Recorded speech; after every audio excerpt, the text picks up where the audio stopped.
Assalamualaikum warahmatullahi wabarakatuh. Bismillahirrahmanirrahim. Pada video pembelajaran hari ini kita mengambil tema bab 6, yaitu dengan ilmu pengetahuan semua menjadi lebih mudah. Tahukah kalian siapakah yang punya ilmu? Allah Subhanahu wa Ta'ala yang memiliki ilmu. Allah disebut Al-Alim, artinya maha mengetahui atau maha berilmu. Ilmu Allah Subhanahu wa Ta'ala sangat luas tanpa batas. Ada yang diberikan kepada kita sudah tertulis dan ada yang tidak tertulis. Yang tertulis adalah kitabullah dan yang tidak tertulis adalah alam semesta serta isinya yang disebut sebagai ayat-ayat kauniyah. Selain belajar tentang alam semesta, kita juga wajib mempelajari ilmu Allah Subhanahu wa Ta'ala yang tertulis, yaitu Al-Quran. Al-Quran dapat dipelajari dengan cara membiasakan membacakannya dengan tartil, mempelajari artinya, dan memahami kandungannya. Mari kita membaca Al-Quran dengan tartil ayat Quran Surat Ar-Rahman ayat 33 dan Quran Surat Al-Mujadalah ayat 11. Jangan lupa untuk menerapkan ilmu tajwid tentang alif lam syamsiyah dan alif lam qamariyah. Hukum bacaan alif lam dibagi menjadi dua macam, yaitu alif lam syamsiyah atau idgham syamsiyah dan alif lam qamariyah atau izhar qamariyah. Alif lam syamsiyah adalah suatu lafaz mengandung bacaan alif lam syamsiyah apabila terdapat alif lam diikuti salah satu dari 14 huruf hijaiyah ini. Perhatikan contoh dari alif lam syamsiyah. Yang pertama ada alif lam diikuti huruf hijaiyah yaitu nun. Contohnya qul a'udzu birabbin nas. Dan contoh yang kedua yaitu alif lam diikuti dengan huruf hijaiyah yaitu ta. Contohnya alhaakumut takatsur. Cara membaca alif lam semacam ini harus diidghamkan. Maksudnya bunyi huruf lam hilang dan melebur ke dalam huruf berikutnya. Karena cara membacanya diidghamkan, maka sering disebut dengan idgham syamsiyah. Sedangkan dalam penulisannya huruf-huruf syamsiyah selalu bertasdid bila didahului alif lam. Untuk alif lam qamariyah, yaitu suatu lafaz mengandung bacaan alif lam qamariyah apabila terdapat alif lam yang diikuti salah satu dari 14 huruf hijaiyah. Perhatikan contoh dari alif lam qamariyah. Yang pertama ada alif lam yang diikuti huruf hijaiyah yaitu kaf. Contohnya inna a'tainakal kautsar. Contoh yang kedua alif lam yang diikuti huruf hijaiyah yaitu mim. Contoh bacaannya narullahil muqadah. Cara membaca alif lam semacam ini dibaca jelas sehingga sering disebut izhar qamariyah. Isi kandungan Quran Surat Ar-Rahman ayat 33 sangat cocok untuk kalian pelajari karena ayat ini menjelaskan pentingnya ilmu pengetahuan bagi kehidupan umat manusia.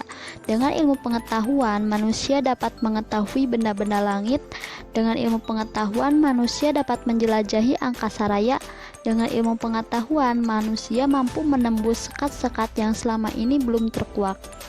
Manusia diberi potensi Allah Subhanahu wa Ta'ala berupa akal. Akal ini harus terus diasah, diberdayakan dengan cara belajar dan berkarya. Dengan belajar, manusia bisa mendapatkan ilmu dan wawasan yang baru. Dengan ilmu, manusia dapat berkarya untuk kehidupan yang lebih baik. Nabi Muhammad SAW bersabda, dari Anas Ibnu Malik radhiyallahu anhu, ia berkata, Rasulullah SAW bersabda, menuntut ilmu itu adalah kewajiban bagi setiap orang Islam. Hadis riwayat Ibnu Majah. Tentang pentingnya menuntut ilmu, Imam Syafi'i dalam kitab Diwan juga menegaskan, yang artinya barang siapa yang menghendaki dunia maka harus dengan ilmu, barang siapa yang menghendaki akhirat maka harus dengan ilmu. Nasihat Imam Syafi'i tersebut mengisyaratkan bahwa kemudahan dan kesuksesan hidup baik di dunia maupun di akhirat dapat dicapai oleh manusia melalui ilmu pengetahuan. Ilmu pengetahuan tidak akan mudah diperoleh kecuali dengan beberapa cara dan strategi yang harus dilalui.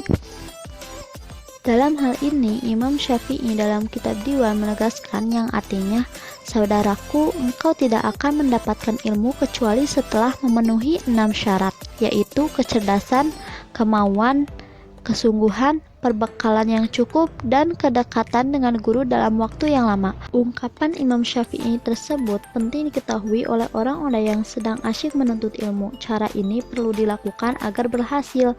Perlunya semangat juang, harus dekat, akrab, dan hormat kepada guru agar ilmunya berkah. Mencari ilmu juga perlu waktu yang lama. Dan untuk kandungan Quran surat Al-Mujadalah ayat 11 menjelaskan keutamaan orang-orang beriman dan berilmu pengetahuan. Kalau Quran surat Ar-Rahman ayat 33 menjelaskan pentingnya ilmu pengetahuan, maka ayat ini menegaskan bahwa orang yang beriman dan berilmu pengetahuan akan diangkat derajat oleh Allah Subhanahu wa taala. Mengapa orang yang beriman dan berilmu pengetahuan akan diangkat derajatnya? Sudah tentu, orang yang beriman dan memiliki ilmu pengetahuan luas akan dihormati oleh orang lain, diberi kepercayaan untuk mengendalikan atau mengelola apa saja yang terjadi dalam kehidupan ini. Ini artinya tingkatan orang yang beriman dan berilmu lebih tinggi dibanding orang yang tidak berilmu. Ayat ini juga menjelaskan tentang berlapang-lapanglah kalian ketika berada di dalam majelis atau tempat mencari ilmu. Apabila kita berada di tempat menuntut ilmu, baik itu di kelas, masjid, majelis taklim, dan lain sebagainya, kita harus memberikan kesempatan kepada orang lain untuk sama-sama mendapatkan tempat duduk yang layak. Akan tetapi perlu diingat bahwa orang yang beriman tetapi tidak berilmu, dia akan lemah. Oleh karena itu, keimanan seseorang yang tidak didasari atas ilmu pengetahuan tidak akan kuat. Begitu juga sebaliknya, orang yang berilmu tetapi tidak beriman, ia akan sesat. Karena ilmu yang dimiliki bisa jadi tidak untuk kebaikan sesama. Sebelum kalian menerapkan perilaku senang menuntut ilmu sebagai implementasi Quran surat Ar-Rahman dan Quran surat Al-Mujadalah, kalian harus membiasakan membaca Al-Quran setiap hari, baik yang berkaitan dengan ilmu pengetahuan maupun yang lainnya. Sikap dan perilaku terpuji yang dapat diterapkan sebagai penghayatan dan pengamalan Quran surat Ar-Rahman dalam kehidupan sehari-hari, yaitu senang membaca buku-buku pengetahuan sebagai bukti cinta ilmu pengetahuan, dan selalu ingin mencari tahu tentang alam semesta, baik di langit maupun di bumi, dengan terus menelaahnya, dan meyakini bahwa alam semesta ini diciptakan oleh Allah Subhanahu wa taala untuk manusia. Oleh karena itu, manusia harus merasa haus untuk menggali ilmu pengetahuan, rendah hati atas kesuksesan yang diraihnya, dan tidak merasa rendah diri dan malu terhadap kegagalan yang dialaminya. Sikap dan perilaku yang dapat diterapkan sebagai penghayatan dan pengamalan Quran surat Al-Mujadalah ayat 11 dalam kehidupan sehari-hari, yaitu memiliki rasa ingin tahu yang tinggi dan berusaha untuk mendapatkan pengetahuan, bersikap sopan saat belajar dan selalu menghargai dan menghormati guru, senantiasa mendatangi guru untuk meminta penjelasan tentang ilmu pengetahuan, dan selalu menyeimbangkan ilmu pengetahuan yang dimiliki dengan keyakinan terhadap kekuasaan Allah Subhanahu wa taala.